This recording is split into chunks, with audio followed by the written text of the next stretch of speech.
వెండి పాత్రలను చాలా ఈజీగా క్లీన్ చేసుకోవచ్చండి. పైసా ఖర్చు లేకుండా వెండి పాత్రలను తలతలా మెరిసేలా చేసుకోవచ్చు. అయిపోయిన కోల్గేట్ కానీ పేస్టులు కానీ ఉంటాయి కదండి, వాటిని పడేయకుండా వీటిని ఇలా హాఫ్గా కట్ చేసుకొని పాడైపోయిన టూత్ బ్రష్ ఉంటుంది కదండి, ఇలా కోల్గేట్ మొత్తాన్ని కూడా టూత్ బ్రష్కి తీసుకొని ఈ వెండి పాత్రలను క్లీన్ చేసుకున్నాం అనుకోండి, చాలా ఈజీగా క్లీన్ అయిపోతాయి. మళ్ళీ ఎప్పటిలాగానే షైనింగ్లోకి వస్తాయి. ఇలా పేస్ట్తో రుద్దిన తర్వాత వీటిని కూల్ వాటర్తో క్లీన్ చేసుకోవాలి. చూశారు కదండి, మళ్ళీ ఎప్పటిలాగానే వెండి పాత్రలు అనేవి చాలా బాగా ఉంటాయి.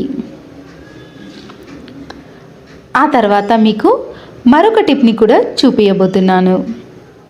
మనము రోజు పెట్టుకునే గోల్డ్ కమ్మలు కానీ గోల్డ్ జ్యువెలరీస్ ఉంటుంది కదండి, వాటిని బ్రష్తో యూజ్ చేసామనుకోండి గోల్డ్ అనేది తరుగుతుంది. అలా తరగకుండా బంగారం అనేది ఎప్పటి మాదిరిగా షైనింగ్లోకి రావాలంటే మన ఇంట్లో యూజ్ చేసే సర్ఫ్ ఏదైనా సరేనండి, కొద్దిగా సర్ఫ్ను ఒక గిన్నెలోకి వేసుకున్నాక దీంట్లోకి కొన్ని వాటర్ని కూడా వేసుకోవాలి.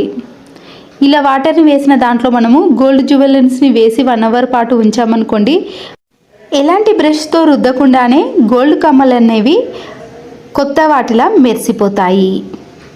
మరొక టిప్, వాడేసిన నిమ్మ తొక్కలు ఉంటాయి కదండి, వాటిని పడేయకుండా ఈ నిమ్మ తొక్కలతో కూడా మనము చాలా బాగా యూజ్ చేసుకోవచ్చు. అయితే ఈ వాడేసిన నిమ్మ తొక్కలను తీసుకొని ఈ గోళ్ళను బాగా రుద్దామనుకోండి, గోళ్ళు అనేవి చాలా అందంగాను పుచ్చిపోకుండా కూడా ఉంటాయి.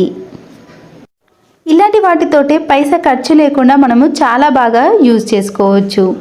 మరొకటి, బ్యాగ్ జిప్పులు కానీ ప్యాంట్ జిప్పులు కానీ ఉంటాయి కదండి, అవి సరిగా పనిచేయకుంటే వాటి మీద కొద్దిగా మనము ఫేస్ పౌడర్ కానీ డర్మికూల్ కానీ సమ్మర్లో వాడే పౌడర్లు ఉంటాయి కదండి, ఏ పౌడర్ అయినా మనము ఈ విధంగా జిప్పుల పైన చల్లామనుకోండి, అప్పుడు చల్లిన తర్వాత ఒక్కసారి ప్రయత్నించి చూడండి, ఎలాంటి జిప్పులైనా చాలా ఈజీగా పనిచేస్తాయి. మరొక టిప్ని కూడా చూడండి. కర్పూర బిళ్ళలు ఉంటాయి కదండి, ఆ కర్పూర బిళ్ళలను మనము బయట పెట్టేసామనుకోండి, ఒక్కొక్కసారి అవి హరించుకుపోతాయి. ఇలా కర్పూర డబ్బాలో మనము బియ్యం గింజలు కానీ ఒకవేళ మీకు అవైలబుల్లో ఉంటే మిరియాలను కూడా వేశారనుకోండి, హారతి కర్పూర బిళ్ళలు అనేవి హరించుకుపోకుండా ఎప్పట్లాగానే ఉంటాయి. ఆ తర్వాత వీటిని ఎన్ని రోజుల వరకైనా చాలా బాగా యూజ్ చేసుకోవచ్చు. మరొకటి, మనము పిల్లలు కానీ మన ఇంట్లో కానీ ఇలా బిస్కెట్ ప్యాకెట్స్ని ఇప్పేసి అలాగే గాలికి ఉంచారనుకోండి, ఇవి ఒక్కొక్కసారి వాతావరణానికి మెత్తబడిపోతాయి. మళ్ళీ ఇవి ఎప్పట్లాగా కరకరలాడుతూ ఉండాలంటే ఇలా మెత్తబడిన బిస్కెట్లను ఫ్రిడ్జ్లో ఒక 1 అవర్ కానీ 2 అవర్స్ పాటు కానీ ఉంచామనుకోండి, మళ్ళీ ఎప్పటి మాదిరిగానే ఈ బిస్కెట్లు అనేవి కరకరలాడుతూ ఉంటాయి. నా వీడియోని స్కిప్ చేయకుండా చూడండి, మీకు అందరికీ ఉపయోగపడే యూస్ఫుల్ చిట్కాలను చూపిస్తాను. మనము మినపప్పు నానబెట్టుకోవాలనుకోండి, 4 నుంచి 6 అవర్స్ పాటు నానితేనే మనకి ఈ మినపప్పు అనేది రుబ్బుకోవడానికి చాలా బాగా పనిచేస్తుంది. కానీ ఎప్పుడైనా అతిథులు ఇంటికి వచ్చినప్పుడు మినపప్పును మనము వెంటనే యూజ్ చేసుకోవాలి అనుకున్నప్పుడు తొందరగా ఈ మినపప్పు అనేది రుబ్బుకోవడానికి పనిచేయాలంటే ఇలా నానబెట్టిన మినపప్పులో మనము ఇట్లా ఇనుపది ఏదైనా వేసామనుకోండి, మినపప్పు అనేది 1.5 అవర్లోనే మనకి రుబ్బుకోవడానికి చాలా బాగా యూజ్ అవుతుంది. ఎక్కువ టైం లేనప్పుడు మీరు ఇలాగే చేసి చూడండి, చాలా బాగా ఈ టిప్ మీకు యూజ్ అవుతుంది. మరొక టిప్, బాస్మతి రైస్ని మనము పండగలకి కానీ ఫంక్షన్స్లో కానీ మాత్రమే ఎక్కువగా యూజ్ చేస్తాము, రోజైతే యూజ్ చేయలేము. అలాంటప్పుడు ఈ బాస్మతి రైస్ అనేది మంచి వాసన కానీ పురుగు పట్టకుండా ఎక్కువ రోజులు నిల్వ ఉండాలంటే ఇలా బాస్మతి రైస్లో 2 నుంచి 3 కానీ ఈ బాస్మతి రైస్ క్వాంటిటీని బట్టి మనము ఈ బిర్యానీ ఆకులు వేసామనుకోండి, బాస్మతి రైస్ అనేది ఎప్పుడు వాడినా కూడా మంచి ఫ్రెష్గా పురుగు పట్టకుండా ఎన్ని రోజులైనా చాలా బాగా నిల్వ చేసుకోవచ్చు. మరొక టిప్, ఇలాంటి ప్లాస్టర్లు ఉంటాయి కదండి, ఈ వైట్ ప్లాస్టర్ అయితే మనకి ఎక్కడ ఎండ్ అవుతుందో ఎక్కడ స్టార్ట్ అవుతుందో చెప్పలేమండి. ఎంత ట్రై చేసినా కూడా ఒక్కొక్కసారి ఈ వైట్ ప్లాస్టర్ అనేది ఎక్కడ స్టార్ట్ అవుతుందో తెలుసుకోలేము.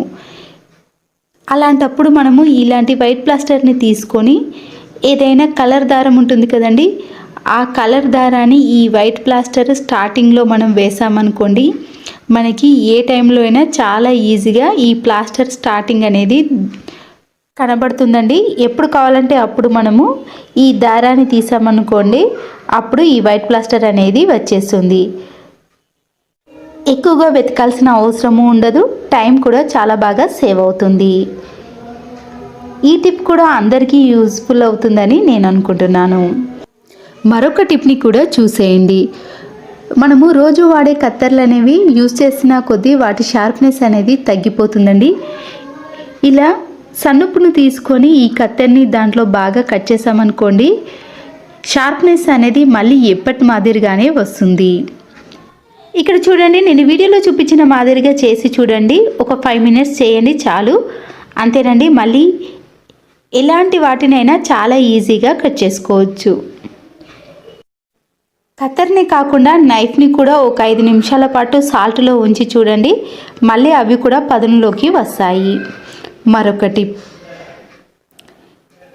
ఇలాంటి ప్లాస్టర్లు ఉంటాయి కదండి, ఈ ప్లాస్టర్ని మనము తీసుకొని ఎప్పుడైనా కిచెన్లో ఫోన్ యూజ్ చేయాలనుకున్నా, ఫోన్ని మాట్లాడాలనుకున్నప్పుడు ఇలాంటి దానిని యూజ్ చేసి వాడామనుకోండి, ఫోన్కి అనేది ఎక్కడ డ్యామేజ్ కాకుండా, ఫోన్ పైన వాటర్ కానీ ఏది పడకుండా కూడా చాలా బాగా దీనిని యూజ్ చేసుకోవచ్చు. అంతేకాదండి, ఇంట్లో ఎక్కడికైనా దీన్ని తీసుకెళ్ళి చాలా బాగా ఈ ఫోన్ని యూజ్ చేసుకోవచ్చు.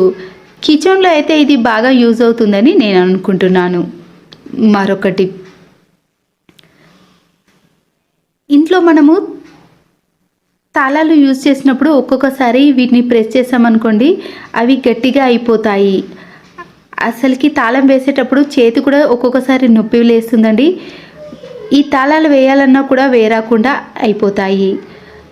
ఈ తాళాలు అనేవి ఇలా స్మూత్గా పనిచేయాలన్నప్పుడు మన ఇంట్లో వాడే ఫ్రై చేసే జలిగంట ఉందనుకోండి, దాంట్లో ఈ తాళాన్ని కీస్ని రెండింటిని పెట్టి స్టవ్ ఆన్ చేసేసి చిన్న మంట మీద ఒక 2-3 మినిట్స్ పాటు వేడి చూపించామనుకోండి, ఈ తాళం చెవి కానీ తాళాన్ని కానీ చాలా స్మూత్గా పనిచేస్తుంది. కొంతమంది దీంట్లో కొబ్బరి నూనెను కూడా వేస్తారండి. వేసిన కొన్ని రోజుల పాటు మాత్రమే స్మూత్గా ఉంటుంది, తర్వాత మళ్ళీ హార్డ్నెస్లోకి వచ్చేస్తుంది. మనము వాడేసిన గాజులు కానీ కలర్ పోయిన గాజులు ఉంటాయి కదండి, వాటిని తీసుకొని చూడండి, వీడియోలో చూపించిన మాదిరిగా ఒక పిన్ తీసుకొని ఇలా 2 గాజులకు పిన్ పెట్టేసేయాలండి. ఇలా మన దగ్గర ఎన్ని గాజులు ఉంటే అన్నిటినీ కూడా ఇలా పిన్స్తో పెట్టేసుకోవాలి. ఇది చూడడానికి కూడా చాలా అందంగా ఉంటుందండి. చూశారు కదండి, ఇలా పెట్టేసిన తర్వాత మళ్ళీ ఒక పిన్తో ఇలా 2 గాజులతో అటాచ్ చేసేయండి. గ్యాప్ లేకుండా మనము ఇలా పిన్స్ని పెట్టేసుకోవాలి. ఇలా గాజులను తయారు చేసుకున్నాం కదండి, ఇప్పుడు మనము వీటిని మన ఇంట్లో ఉండే గోడలకు ఇలా మూలలు కొట్టి ఉంటాయి కదండి, వాటికి ఇలా వేసేయండి. మనకి వీటితో ఎక్కువగా ఏడ యూజ్ ఉంటే అక్కడ వీటిని వేసుకోవాలండి. నేను ఇక్కడ చిన్న చిన్న టవల్స్ కానీ కర్చిప్స్ కానీ పిల్లల సాక్స్ కానీ వేటినైనా ఇలా మనము గాజులు ఎన్ని వరుసలు ఉన్నాయో అన్ని వరుసలలో కూడా వేసుకోవచ్చు. చూస్తున్నారు కదండి, మనకి ఇది చాలా యూజ్ అవుతుందని నేను అనుకుంటున్నాను. మరొక టిప్ని కూడా చూసేయండి. ప్రతిరోజు మనము పాలను వేడి చేసినప్పుడు ఒక్కొక్కసారి హై ఫ్లేమ్లో పెట్టి మర్చిపోతాము. అలా హై ఫ్లేమ్లో పెట్టి మర్చిపోయినప్పుడు పాలన్నీ స్టవ్ పైన పడి జిడ్డుగా మారిపోతుంది. అప్పుడు మనకి పని కూడా ఎక్కువ అవుతుంది. అలా కాకుండా ఉండాలంటే ఇలా కట్టె స్పూన్ మనము పైన పెట్టేసామనుకోండి, పాలు పొంగకుండా గ్యాస్ స్టవ్ కూడా క్లీన్గా ఉంటుంది. మరొక టిప్, ఎగ్స్ని ఉడికించేటప్పుడు ఒక్కొక్కసారి ఎగ్స్ అనేవి పాడైపోయి వాటిలో ఉండే సొన అనేది బయటికి వస్తుంది. అలా బయటకు రాకుండా ఉండాలంటే ఉడికించేటప్పుడు కొద్దిగా రాళ్ళ ఉప్పును వేసామనుకోండి, ఎగ్స్ అనేవి పూర్తిగా ఉడికిపోతాయండి, ఎక్కడ కూడా బ్రేక్ లేకుండా ఉంటాయి. మరొక టిప్, ఇలా గాజు సీసాలో మనము ఏమైనా వేయాలన్నప్పుడు అవి పక్కకి కూడా పడిపోతాయి. అలా పడిపోకుండా ఉండాలంటే ఇలా మన ఇంట్లో ఉండే పేపర్ని ఏదైనా పేపర్ని తీసుకొని ఇలా చుట్టామనుకోండి, మనము ఇలాంటి గాజు సీసాలో చాలా ఈజీగా వేసుకోవచ్చు. కింద ఎక్కడ కూడా పడకుండా ఉంటుంది. చూశారు కదండి, ఈ టిప్ కూడా మీకు యూజ్ అవుతుందని నేను అనుకుంటున్నాను. మరొక టిప్ని కూడా చూడండి. మన ఇంట్లో డ్రాలో కొన్ని సామాను వేసామనుకోండి, స్పేస్ అనేది తగ్గిపోతుంది. తక్కువ స్పేస్లో కూడా ఎక్కువ సామాను పట్టాలంటే ఇలా మనం వేసిన చార్జెస్ని కూడా ఇలా చుట్టేసి వాటికి ఒక రబ్బర్ బ్యాండ్ వేసామనుకోండి, స్పేస్ కూడా మనకి డ్రాలో ఎన్నైనా పెట్టుకోవచ్చు. స్పేస్ కూడా ఎక్కువగా ఉంటుంది. అప్పుడప్పుడు ఇయర్ ఫోన్స్ని క్లీన్ చేసుకోవాలంటే ఒక స్పాంజ్ని కానీ లేదా ఏదైనా టిష్యూ పేపర్ని తీసుకొని దానిపై హ్యాండ్ వాష్ లిక్విడ్ని వేసి ఇలా టిష్యూ పేపర్తో కానీ ఇలాంటి స్పాంజ్ క్లాత్తో ఈజీగా ఇయర్ ఫోన్స్ని క్లీన్ చేసుకోవాలి. ఇలా చేయడం వల్లనే దానికి ఉండే డస్ట్ అనేది పూర్తిగా వచ్చేస్తుంది. షర్ట్స్ని ఈజీగా మడత పెట్టాలంటే ఇలా హ్యాండ్స్ని ఇంటూ షేప్లో మడత పెట్టి పైన మడత కింది మడతగా మలుచుకుంటే షర్ట్స్ అనేవి నీట్గా ఉంటాయి. ఎక్కడ కూడా ముడతలు లేకుండా ఐరన్ చేసిన మాదిరిగా కనబడతాయి. ఇంట్లో ఉండే లెదర్ బ్యాగ్స్ కానీ ఎలాంటి బ్యాగ్స్ అయినా సరేనండి, వాటర్తో అంత ఈజీగా క్లీన్ చేయలేం కాబట్టి ఒక టిష్యూ పేపర్ పైన హ్యాండ్ వాష్ లిక్విడ్ని వేసుకొని టిష్యూ పేపర్తో ఈ హ్యాండ్ బ్యాగ్ని పైన మొత్తం కూడా క్లీన్ చేసుకోవచ్చు. ఇలా హ్యాండ్ బ్యాగ్ పైన ఉండే డస్ట్ అనేది పూర్తిగా తొలగిపోతుంది. చూడడానికి కూడా హ్యాండ్ బ్యాగ్ అనేది చాలా నీట్గా ఉంటుంది. బెడ్షీట్ని ఇలా నీట్గా మడత పెట్టుకున్న తర్వాత దాని పిల్లో కవర్స్ని కూడా మడత పెట్టుకోవాలి. వీటన్నిటిని కూడా ఇలా బెడ్షీట్లో పెట్టేసామనుకోండి, ఎప్పుడైనా తీసినప్పుడు దాంట్లో నుంచి పిల్లో కవర్లు అనేవి సపరేట్ అయిపోతాయి. వాష్ చేసిన బెడ్షీట్స్ని అన్నిటినీ కూడా ఇలా ఒక పిల్లో కవర్లో పెట్టుకోవడం వలన వాటిపై డస్ట్ కూడా పడకుండా ఉంటుంది. మనము ఎప్పుడు కావాలంటే అప్పుడు ఈజీగా తీసుకోవచ్చు. ఇలాంటి ఇయర్ రింగ్స్ పెట్టుకున్నప్పుడు వాటి కాడ పెద్దగా ఉండటం వలన చెవి నుండి జారిపోయినట్టు అనిపిస్తుంది. దానికి బదులుగా మనము ఏదైనా స్పాంజ్ క్లాత్ని తీసుకొని రౌండ్ షేప్లో కట్ చేసుకొని ఇలా వెనుకన కాడకు పెట్టేసామనుకోండి, మనము చెవికి పెట్టుకుంటే జారిపోయినట్టు కాకుండా కరెక్ట్గా కనబడుతుంది. మరొక యూస్ఫుల్ టిప్, టీ పెట్టిన తర్వాత ఈ టీ పొడిని పారేయకుండా దీనిని చాలా బాగా యూజ్ చేసుకోవచ్చండి. అయితే ఒక బౌల్లో ఈ టీ పొడిని వేసిన తర్వాత స్టవ్ ఆన్ చేసి కొన్ని వాటర్తో వేడి చేసుకోవాలి. ఇలా మరుగుతున్నప్పుడే ఎలాంటి షాంపూ అయినా పర్వాలేదండి, కొద్దిగా షాంపూని కూడా యాడ్ చేసుకోవాలి. ఒకసారి బాగా మిక్స్ చేసుకున్నాక టీని బాగా మరిగించుకొని స్టవ్ను కూడా ఆఫ్ చేసుకోవాలి. ఒక బౌల్లోకి జాలి ద్వారా ఈ టీని వడబోసుకోవాలి. ఇలా సపరేట్ చేసుకున్న దానిని మనము బాత్రూమ్ డోర్స్ ఉంటాయి కదండి, ఇక్కడ సోప్ మరకలు కానీ వాటర్ మరకలు అనేవి పడి ఇలా జిడ్డుగా తయారైంది. ఇప్పుడు ఏదైనా క్లాత్ని కానీ ఏదైనా ఇలాంటి స్మూత్ బ్రష్ని తీసుకొని ఇలా ప్రిపేర్ చేసుకున్న దానితో ఇలా డోర్కి కొద్దిగా అప్లై చేసామనుకోండి, డోర్పై ఉండే ఎలాంటి మరకలైనా ఈజీగా తొలగిపోతాయి. టీ పొడితో మనము డోర్స్ని క్లీన్ చేసుకున్నామనుకోండి, డోర్స్ అనేవి మళ్ళీ ఎప్పటి దానిలా కొత్త దానిలా షైనింగ్లోకి వస్తాయి.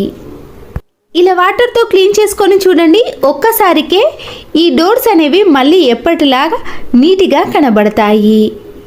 ఇంతకుముందు డోర్ పైన ఇలాంటి వాటర్ మరకలు అనేవి అస్సలకే కనిపించవండి. ఈ డోర్లో మనకి ప్రతిబింబం కూడా ఈజీగా కనబడుతుంది, అంత నీట్గా తయారవుతాయి. ఇదే టీ దాంట్లో ఏదైనా టిష్యూ పేపర్ని కానీ ఇలాంటి మాస్క్ను పూర్తిగా తడిపేసి ఇంట్లో ఉండే బెడ్స్ని కూడా క్లీన్ చేసుకోవచ్చు. బెడ్పై ఏవైనా ఇలాంటి మరకలు ఎక్కువగా కనిపించాయనుకోండి, ఈ టీ పొడితో ఇలా క్లీన్ చేసుకుంటే బెడ్ కూడా చాలా నీట్గా కనబడుతుంది. ఎప్పుడైనా సరేనండి, వుడ్స్ని క్లీన్ చేసుకునేటప్పుడు ఇలా టీ పొడితో క్లీన్ చేసుకుంటే మరకలు అనేవి అసలుకే కనిపించవు. ఆ తర్వాత మనం ఒక పొడి క్లాత్తో వీటిని ఇలా క్లీన్ చేసుకోవాలి. ఇలా ప్రిపేర్ చేసుకున్న ఈ టీ పొడితోటే మనము విండోస్ని కానీ డోర్స్ని కూడా క్లీన్ చేసుకోవచ్చు. మరొక టిప్, ఇలాంటి హ్యాంగర్కి మనము చున్నీలను ఈజీగా వేసుకోవచ్చండి. తీసుకోవడం కూడా చాలా ఈజీగా ఉంటుంది. ప్రతిసారి ఇలాంటి చున్నీలను వెతకాల్సిన పని కూడా ఉండదు. ఈ హ్యాంగర్ని ఏదైనా మేకుకు కానీ హూక్కి తగిలించేసి ఇలా చున్నీలన్నిటినీ కూడా ఒక దగ్గరనే వేసుకోవచ్చు. దారాన్ని ఎక్కించాలంటే ఇబ్బంది పడతాం కదండి. ఇలా బ్రష్ పైన దారాన్ని వేసి ఆ తర్వాత నిడిల్ని ఇలా గట్టిగా ప్రెస్ చేసామనుకోండి, దారం అనేది చాలా ఈజీగా వచ్చేస్తుంది. ఇలా చిన్నపిల్లలు కానీ మనం కానీ ఈజీగా నిడిలోకి దారం ఎక్కించుకోవాలంటే ఈ టిప్ని ఫాలో అవ్వండి. ఇలా ఎన్ని పూరీలు వేయించినా కూడా తక్కువ ఆయిల్ పీల్చుకోవాలంటే ఇలా డీప్ ఫ్రై చేస్తున్న ఆయిల్లో కొద్దిగా సాల్ట్ని వేసి మనము పూరీలను వేయించుకున్నాం అనుకోండి, చాలా తక్కువ ఆయిల్ అనేది పీల్చుకుంటుంది. ఇక్కడ ముందుగా చూసారు కదండి ఆయిల్ అనేది ఎంత ఉందో. మీకు ఇవన్నీ చేసిన తర్వాత కూడా చూపిస్తాను చూడండి. ఆయిల్ మాత్రం ఇలా తక్కువగానే పీల్చుకుంటుంది. పూరీలే కాదండి, మనము బజ్జీలు కానీ ఏది డీప్ ఫ్రై చేసినా కూడా ఇలా కొద్దిగా సాల్ట్ను వేసుకోండి. దీపాలను వెలిగించుకునేటప్పుడు అగ్గిపుల్లలు చాలా వేస్ట్ చేసాం కదండి.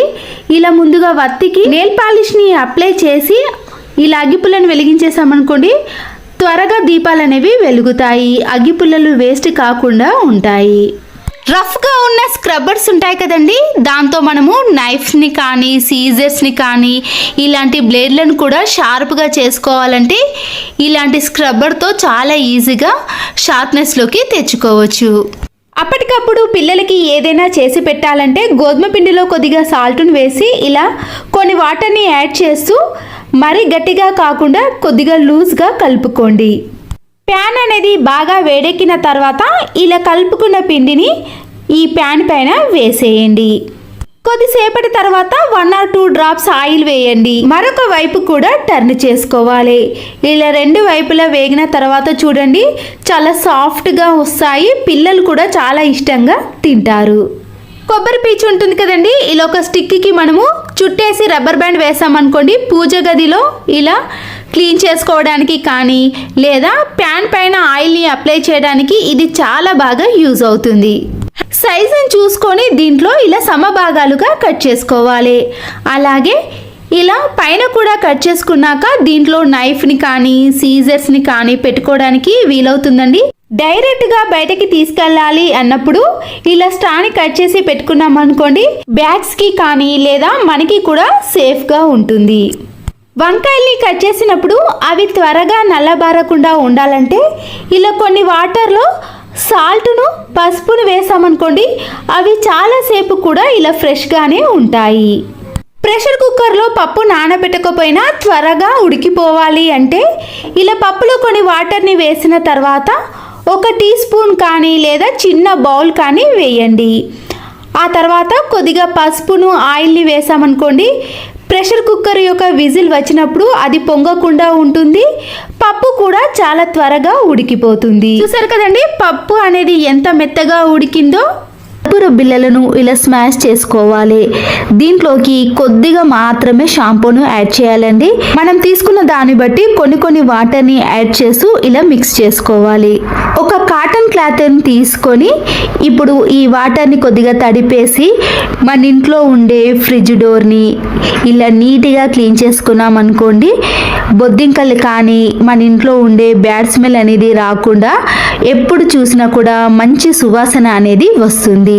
మళ్ళీ ఈ వాటర్లో క్లాత్ను ముంచేసి నైట్ పూట కిచెన్లో బల్లులు కానీ బొద్దింకలు ఎక్కువగా చేరుతూ ఉంటాయి కదండి. ఇలా మనము కిచెన్లో పని అంతా అయిపోయిన తర్వాత ఈ వాటర్తో కిచెన్ ఫ్లోర్ని కానీ గ్యాస్ స్టవ్ని క్లీన్ చేసుకున్నాం అనుకోండి, బొద్దింకలు కానీ బల్లులు అనేవి దరి చేరకుండా ఉంటాయి. ఇదే క్లాత్తో మనము వాష్రూమ్లో ఉండే ఇలాంటి అద్దాలను కానీ డ్రెస్సింగ్ టేబుల్ అద్దాలను క్లీన్ చేసామనుకోండి, మన ప్రతిబింబం అనేది చాలా నీట్గా క్లీన్గా కనబడుతుంది. ప్రతిరోజు మనము ఇలాంటి డైనింగ్ టేబుల్ పైన కానీ చిన్న టేబుల్స్ పైన తినేటప్పుడు ఇలా మరకలు ఎక్కువగా ఉన్నప్పుడు ఈగలు వాలినప్పుడు ఈ క్లాత్తో క్లీన్ చేసామనుకోండి నీట్గా ఉంటుంది. ఎలాంటి ఈగలు కానీ దోమలు కానీ రావు.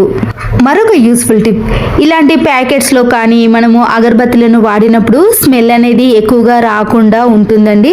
ఎక్కువగా స్మెల్ రానప్పుడు మాత్రమే ఈ టిప్ని యూజ్ చేయాలి. వేసేయాలి. జవ్వాజు పౌడర్ అనేది మనకి కిరాణం స్టోర్లో అవైలబుల్గా ఉంటుందండి.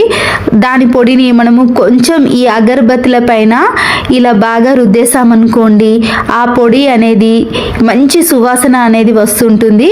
మనము ఇలా అగరబత్తుల వాసన మనము దేవుని గదిలో కానీ ఇంట్లో ఎప్పుడైనా మంచి సువాసన కోసం వెలిగించుకోవాలి అంటే ఇలా జవాదు పౌడర్ని వేసి వెలిగించుకోండి. అగరబత్తులు ఎక్కువసేపు వెలగటమే కాకుండా మంచి సువాసన అనేది వస్తుంది. ఫంక్షన్స్ కి కానీ పండగలకి ఇంట్లోకి ఎప్పుడైనా షుగర్ ని ఎక్కువ కేజీలు తెచ్చుకున్నప్పుడు నల్ల చీమలు కానీ ఎర్ర చీమలు అనేవి పడుతూ ఉంటాయండి. ఏ బాక్స్ లో అయితే స్టోర్ చేసుకున్నామో ఆ బాక్స్ క్యాప్ ని పెట్టేసిన తర్వాత వైట్ వెనిగర్ ఉంటుంది కదండి, ఇలా క్యాప్ పైన కొద్దిగా వేసి ఏదైనా క్లాత్ తో కానీ టిష్యూ పేపర్ తో ఈ వెనిగర్ ని బాక్స్ మొత్తానికి కూడా ఇలా రుద్దేసేయాలి. ఈ ఘాటైన స్మెల్ కి చీమలే కాదండి బొద్దింకలు కూడా దరిచేరకుండా ఉంటాయి. ఛార్జింగ్ వైర్లు ఉంటాయి కదండి, ఇలా మనము ప్రతిరోజు ఛార్జింగ్ వైర్ పెట్టడం వలన అక్కడ బెండ్ అయి వైర్ అనేది కట్ అయిపోతుంది. దానికి మనము ప్లాస్టర్ ని కానీ ఇలా వైర్ ని కానీ చుట్టడం లాంటివి జరుగుతాయి కదా. ఈ ఛార్జింగ్ వైర్ అనేది పాడవకుండా ఉండాలంటే పెన్ రిఫిల్ లో కొన్నిటికి ఇలాంటి స్ప్రింగ్ వస్తుంది కదండి, ఆ స్ప్రింగ్ ని తీసుకొని నైఫ్ తో కానీ సీజర్ తో కానీ పైన ఉన్న స్ప్రింగ్ ని కొద్దిగా లూజ్ గా చేయడం, అలాగే కింది భాగాన ఉన్న స్ప్రింగ్ ని కూడా కొద్దిగా లూజ్ చేసి అప్పుడు మనము ఎక్కడైతే వైర్ బెండ్ అవుతుందో ఆ ప్లేస్ లో ఈ స్ప్రింగ్ ను చుట్టేసేయాలి. చూడండి, ఇక్కడ స్ప్రింగ్ వేయటం వలన వైర్ అనేది ఇక్కడ బెండ్ కాకుండా ఉంటుంది. ఈ చార్జర్ తో మీకు ఫోన్ పెట్టి చూపిస్తాను చూడండి. మనము ఫోన్ ని ఎలా పెట్టినా కూడా వైర్ అనేది బెండ్ కాకుండా చాలా రోజుల పాటు ఇలా ఒరిజినల్ చార్జర్ ని మనము యూజ్ చేసుకోవచ్చు. వీడియో నచ్చితే తప్పకుండా లైక్ చేయండి. Thanks for watching.